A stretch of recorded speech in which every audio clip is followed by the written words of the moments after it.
Hello বন্ধুরা, এই দেখুন বর্ষার রানী আমার বাড়ি এসে গেছে। বর্ষার রানী মানেই হলো ইলিশ। এই দেখুন বাবুর বাবা আজকে দুটো ইলিশ মাছ নিয়ে এসেছে।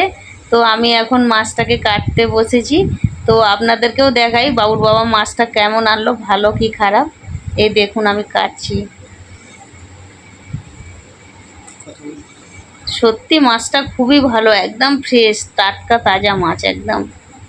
মানে কানকোটাও একদম পুরো লাল হয়ে আছে। আর এই যে এখন পিসটা করছি, মানে মাছটা এত সুন্দর, পুরো জ্যান্ত মাছের মতো।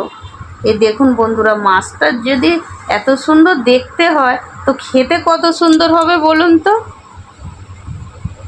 বা খুব সুন্দর পিসটা হয়েছে, একদম ফ্রেশ মাছটা। সবে উঠেছে তো ইলিশ। তো আমি কদিন ধরে বলছিলাম বাবুর বাবাকে একটু ইলিশ নিয়ে আসো, তো উনি আজকে আনলো, তাই এখন আমি কাটতে বসেছি। তো মাছটা আমরা তিনজন খাবো, বাবুর বাবা খাবে, আমার বাবা খাবে, আর আমি খাবো। আর বাকি যে তিনটে মেম্বার আছে ওরা তো ইলিশ খায় না। কি বলবো বলুন তো বন্ধুরা, ইলিশ মাছ যদি কাঁটা ছাড়ে দিই তবেই খাবে বাবু।